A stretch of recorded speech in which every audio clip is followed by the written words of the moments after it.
Hey everyone, it's Fun Around. My name is Jordan. This video will be for WNBA's one game for Wednesday, and it should be a good one. We have the two worst defenses going up against each other with the Dallas Wings at the LA Sparks. There should be fireworks all over the place for this one.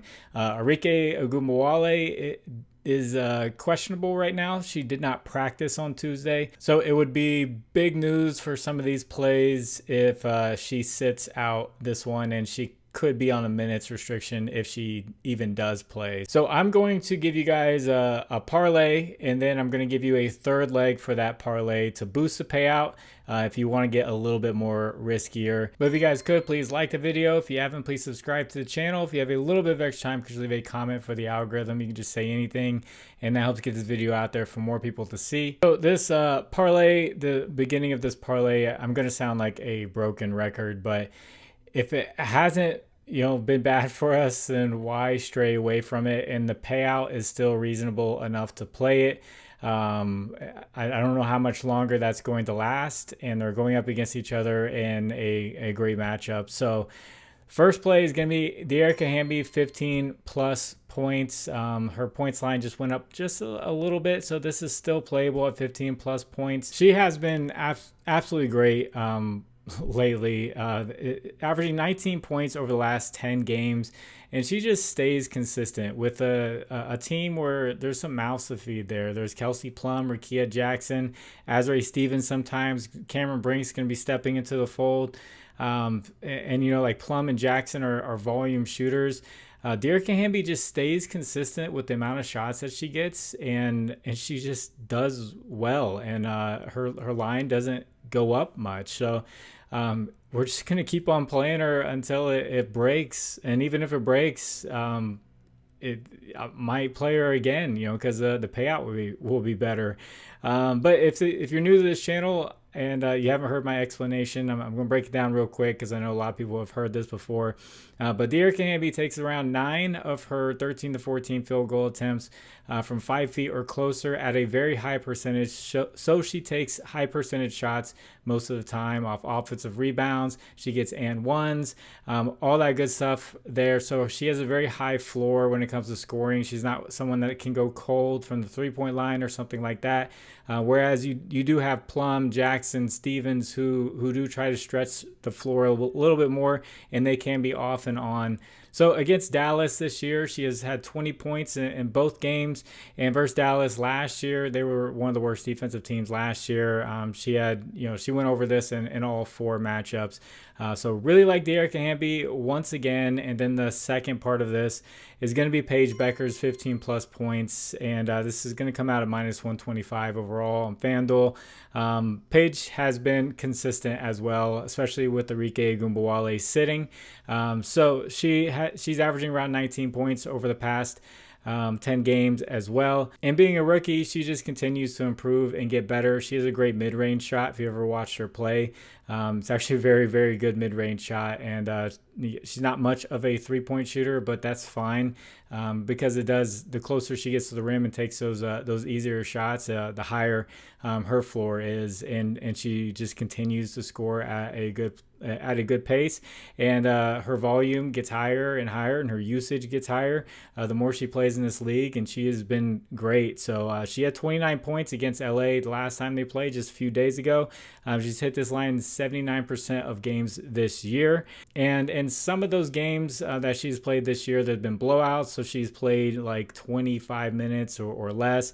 So if you filter the 30 minutes or more, you'll see she has gone over this line in 91% of games. So in this the shootout, pretty much we want this to be a close game because it'll be amazing for everyone and all the lines that they take, especially assist and points props. Should do really great if this game stays competitive. Before I get into this additional leg, I want to shout out the apps. Underdog Fantasy, Sleeper, ParlayPlay, ChalkBoard, or Better. They have dynamic payouts, just alternatives to Prizepicks if that's all you use. Check out these apps because they might have better payouts than what Prizepicks is giving you. Underdog's matching your first deposit up to $1,000. The rest are doing it up to $100. Promo code is fine around 11. Thank you to anyone who uses those. And then this last leg, I wasn't thinking about doing a third leg. I normally just do 2-leg parlays. I don't really, try to get a third one in there because then you're relying on too many people. But I just felt really, really good about this one. So this will make the parlay plus 161 currently. And it's Kelsey Plum over 1.5 3-pointers made. So she's hit this in 14 of her last 16 games. She did hit 3 in that game a couple of days ago versus Dallas. Dallas is the worst team in the WNBA for 3-point percentage given up and the second worst for total 3-pointers made over the past month. So if you take a look at her history, she had 3 and then she went under. She just made 1. In early June, she didn't do too well in that game. She didn't score very well, but both of those games are on the road, and she's a completely different player when she plays at home. So if I sort this to all home games, you'll see she has only missed this in 1 home game this season. So a 93% hit rate at home this year, making 2 or more 3-pointers, shooting almost 40% from the floor, and making almost 3 3-pointers a game. So really like Kelsey Plum for those 2+ 3-pointers. And I felt since this is one of the best matchups we're going to see in the WNBA, I will go with 3 legs. I'll actually play the 2-leg one because I don't mind minus 125, and then I'll also play a little bit on the plus 161. So we get this matchup Wednesday night, and we get it one more time near where the season is ending. So you got 2 more times to take advantage of this matchup. It's good that this is the one game for the night. If there was just some random game, I might have just stayed away from WNBA entirely. But I'm filming this much earlier in the day, and I'll have this released later in the day. So just got off work and kind of already knew what I was going to look for this game because these lines have been out for a couple days. But if you'd like to discuss lines further, I do have a Discord. The link is in the description. You can talk about WNBA in there, baseball, football, all that good stuff is in there. It's completely free. And then as far as like a baseball video goes, that's why I am filming this a little bit earlier, because I did know kind of where I was going to look at, and that's going to give me some time tonight to look more into a baseball video, and then I'll have this release around like 10 o'clock or something like that. Or I don't know when. But as far as a recap goes, I have no idea what's going to happen because it is early, so can't do a recap. But I can talk about the strategy that I've been doing lately. So pretty much WNBA started off the year, it was okay, but then it turned very volatile, and just taking regular props, they were all over the place. You had great players that were off and on, even players like Nafisa Collier, Brianna Stewart, Sabrina Ionescu, Asia Wilson. Like, you couldn't trust anyone for an over or an under. It was just so inconsistent all over the place.